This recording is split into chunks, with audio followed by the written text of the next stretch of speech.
उन दंपत्ति की जिनको शादी के कई साल बाद भी कोई संतान सुख नहीं मिला है। ऐसे दंपत्ति संतान का सुख पाने के लिए अपने घर में किस चीज का पाठ करवाएं, आइए जानते हैं पंडित जी से। पंडित जी, जब भी कोई पूजा पाठ कराना होता है तो अमूमन लोग पंडित को बुलाते हैं और पाठ करवा लेते हैं, यही एक विधि रहती है और उसके हिसाब से पंडित जी पाठ कर देते हैं। शादी के बाद अगर बच्चा नहीं हो रहा है तो उसके लिए कौन सा पाठ कराना चाहिए? देखिए, शादी के बाद बच्चा न होने के बहुत कारण होते हैं। पहले तो व्यक्ति को कारण पर जाना चाहिए कि कारण क्या है। जैसे अगर पंचम भाव में राहु मंगल के घर में है या मंगल से देखा जा रहा है तो सर्प सापा सुत क्षय योग है। अगर तृतीयेश पीड़ित है तो भातृ सापा सुत क्षय योग है। चतुर्थेश पीड़ित है पंचम में तो माता के श्राप से संतान की हानि होती है। इसी तरह से बृहस्पति की स्थिति हो तो गुरु के श्राप से होती है। ये पूर्व जन्म के श्राप के आधार पर होती है। फिर इसका निराकरण करने के बाद, फिर इसका उपाय करने के बाद तब लाभ मिलता है। ऐसा नहीं है कि हर दंपत्ति के लिए अगर संतान नहीं हो रही है तो एक ही उपाय कारगर हो जाएगा। अच्छा, ठीक है, एक ही उपाय सबके लिए कारगर हो जाएगा, ऐसा कुछ नहीं है। तो कुंडली देख के, कुंडली, जन्म कुंडली हर आदमी की बताएगी कि किस कारण से संतान प्राप्ति नहीं हो रही है। यानी मेडिकल के साथ साथ ये भी दोष हो। कहीं कुंडली में शुक्र अस्त तो नहीं। अगर पुरुष की कुंडली में शुक्र अस्त हो तो प्रायः देखा जाता है कि अगर वो अच्छे नवमांस में न हो तो ऐसे पुरुष के शुक्राणु नहीं होते। स्त्री की कुंडली में अगर शुक्र अस्त या नीच राशि का हो और पाप पीड़ित हो तो ऐसे स्त्री के अंडे ठीक से नहीं बनते हैं। तो इन सब चीज़ों का भी उपाय शास्त्रों में शुक्र की शांति से कहा गया है। शुक्र की शांति कराना चाहिए। शुक्र के लिए जो शुक्र की औषधियां हैं, जैसे नागकेसर का फूल है, सरपौंखा की जड़ है, इन चीज़ों का उपयोग करना चाहिए। भगवती दुर्गा की आराधना करनी चाहिए। इस तरह से पहले ये पता करना होगा कि क्यों नहीं हो रहा है।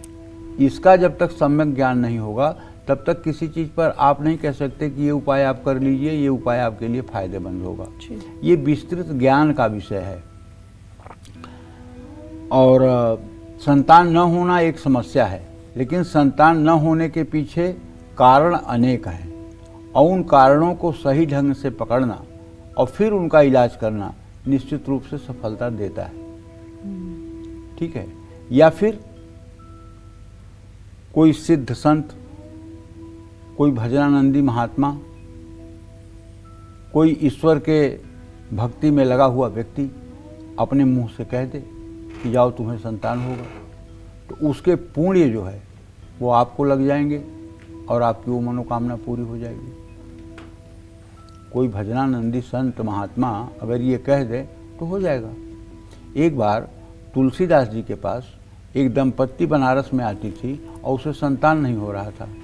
तो उसने तुलसीदास जी से पूछा कि महाराज, हमारी शादी को 3 साल हो गए, संतान नहीं हो रहा है। तो तुलसीदास जी ने कहा कि कल बताऊंगा। तो हनुमान जी आए। तुलसीदास जी के पास रोज़ हनुमान जी आते थे। तो हनुमान जी से पूछा गोस्वामी जी ने कि गोस्वामी जी ने पूछा कि एक साहूकार आता है मेरे पास, बड़ा मेरा भगत है, उसको संतान कब होगी? हनुमान जी ने कहा कल बताऊंगा। हनुमान जी ने जाके राम जी से पूछा तो राम जी ने कहा, प्रभु श्री राम ने कहा कि उसको 7 जन्मों तक संतान नहीं होगी। अब ये बात हनुमान जी गोस्वामी जी से कहने में हिचक रहे थे, लेकिन जब ज़्यादा गोस्वामी जी ने पूछा तो उन्होंने बताया कि उसको तो 7 जन्मों तक संतान नहीं होगी। फिर वो जब आके दूसरे दिन पूछा तो गोस्वामी जी हिचक रहे थे, लेकिन उन्होंने कहा कि भाई तुम्हारी भाग्य तो कहता है कि 7 जन्मों तक संतान नहीं होंगे।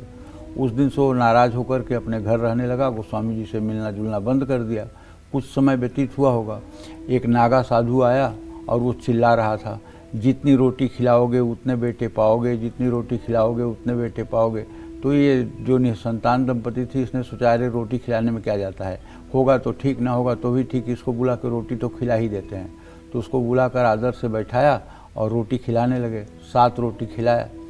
तो बोले महाराज जी और रोटी चाहिए? कहें हाँ, तुम्हें और बेटा चाहिए तो और रोटी खिलाओ। तो बोले नहीं, मुझे तो 7 ही चाहिए। कहें तो बस अब रोटी नहीं खाऊंगा, 7 ही रोटी खाऊंगा। अब वो चला गया महात्मा और फटाफट उनको मतलब कि जो है साल के साल बेटे होने लगे और 7 बेटे हुए। तो वो बेटे को ले जाके गोस्वामी जी को दिखाया कि देखो आप तो कह रहे थे 7 जन्म तक बेटा नहीं होगा, ये देखो पहला, ये देखो दूसरा, ये देखो तीसरा। गोस्वामी जी बड़े शर्मिंदा हुए। उन्होंने हनुमान जी से कहा, हनुमान जी ने जाकर के प्रभु श्री राम से कहा। प्रभु ने कहा कि देखो उसको 7 जन्म तक बेटे नहीं होने थे, ये सत्य है, लेकिन उस अघोरी ने उसके 7 जन्मों के प्रारब्ध को 7 रोटियों में खा लिया और उसका 8वां प्रारब्ध शुरू हो गया, जिससे उसको 7 बेटे हुए। अगर गोस्वामी जी कह देते कि जाओ तुम्हें पुत्र होगा तो भी हो जाता, अगर तुम कह देते कि हाँ पुत्रवान बन जाओगे तब भी बन जाते। तो तुम तो पूछ रहे थे क्या होने वाला है, और जो होने वाला था वो मैंने बताया।